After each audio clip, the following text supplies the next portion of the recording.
Jeffrey Dahmer, a man known for his necrophilia, cannibalism, and the permanent preservation of body parts from his victims, almost evaded justice.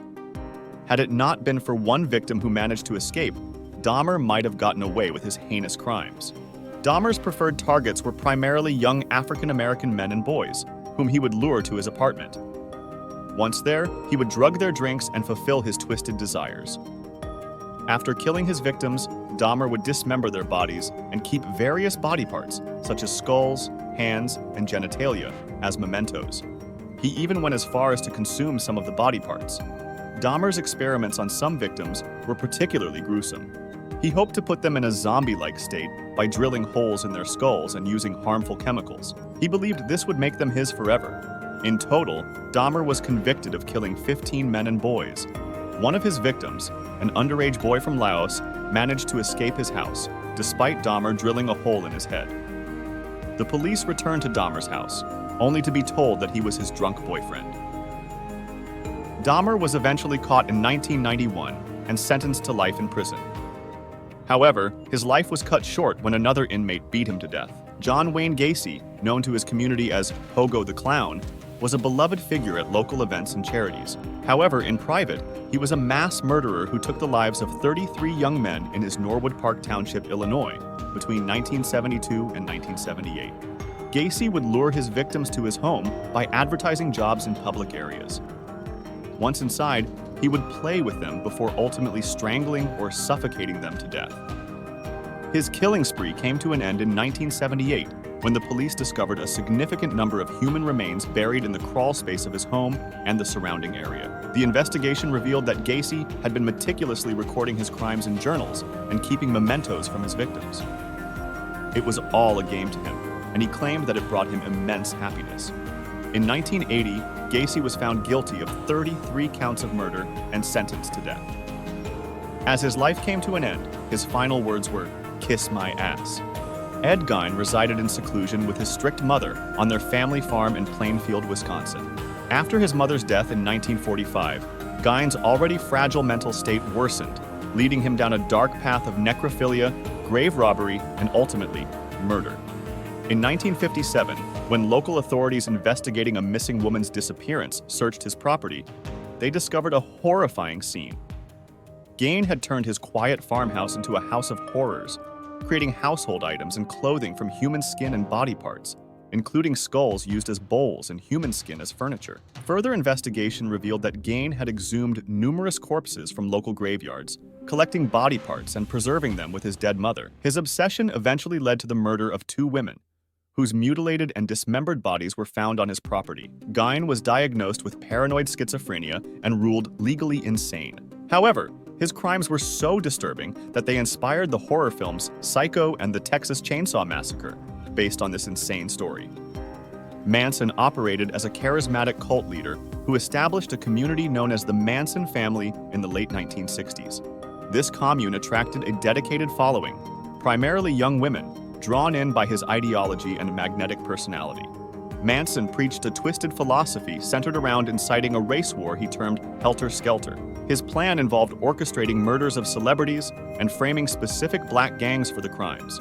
In August 1969, following Manson's directives, members of his cult brutally murdered pregnant actress Sharon Tate and 4 others at her residence in Los Angeles. The next night, they carried out the killings of Leno and Rosemary LaBianca in their home, leaving chilling messages in blood at both crime scenes that read, "Death to pigs," with pigs referencing law enforcement to divert blame towards gangs. Manson himself did not physically commit the murders, but manipulated his followers into carrying out these heinous acts on his behalf. He was convicted of conspiracy to commit murder and initially sentenced to death, which was later commuted to life imprisonment. Bundy, like many serial killers, was known for his charming and charismatic demeanor, which he used to gain the trust of his victims. He was eloquent and amiable, making people feel comfortable around him, which facilitated his predatory behavior. Bundy committed over 30 murders between 1974 and 1978, primarily targeting young women and girls during a multi-state killing spree. He would lure his victims by posing as an authority figure or pretending to need help, using tactics such as faking injuries and using crutches or a sling to gain their trust. This not only made him seem less threatening, but also provided an opportunity to get them close to his vehicle, where he would brutally attack and murder them. Bundy's killing methods were particularly gruesome, as he often revisited crime scenes to engage in necrophilia. He decapitated at least 12 of his victims and kept their severed heads as mementos. Despite his heinous crimes, Bundy was able to evade capture for years due to his ability to blend in with society. He appeared outwardly normal, dating women, holding a job, and not exhibiting any signs of social awkwardness. During his trial in Florida, Bundy attempted to portray himself as a victim of pornography and a dysfunctional family life. However, the evidence against him was overwhelming, and he was eventually convicted and sentenced to death. Jack the Ripper's death toll, while not as high as other serial killers, was nonetheless impactful due to his ability to evade capture. The murders took place in the impoverished Whitechapel district of London in 1888, where the victims were elderly prostitutes who were likely paid for their services, unaware that they had been paid to meet their end. In the 19th century, information dissemination was limited to newspapers or word of mouth, making the terror all the more palpable. The newspapers reported on how the Ripper meticulously removed the internal organs of his victims, leading the public to believe they were dealing with not only a murderer, but also a highly educated and possibly wealthy individual. Rumors circulated that the Ripper was a vampire who drank the blood of his victims, or a vengeful spirit targeting immoral individuals in society.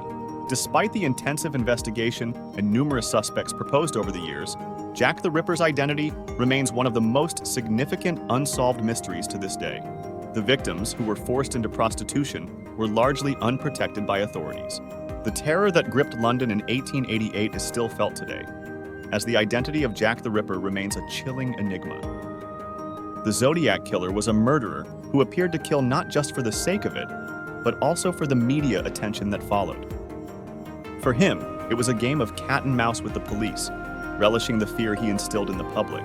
He would send detailed letters to the police and media, revealing information about the murders that only the killer would know, adding a sense of mockery to the police by including secret codes that could supposedly reveal his identity if solved. His killing spree began with the shooting of 2 teenagers in a lover's lane in Benicia in December 1968.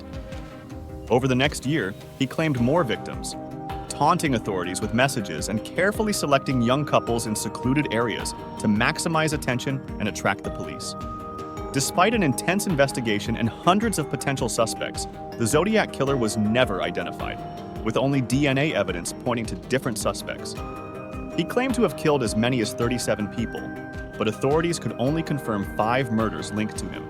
The Zodiac Killer's crimes remain a mystery, with his identity still unknown and his ciphers unsolved, contributing to the enduring fascination surrounding this infamous serial killer. And there you have it, folks. And until next time, stay curious and keep learning.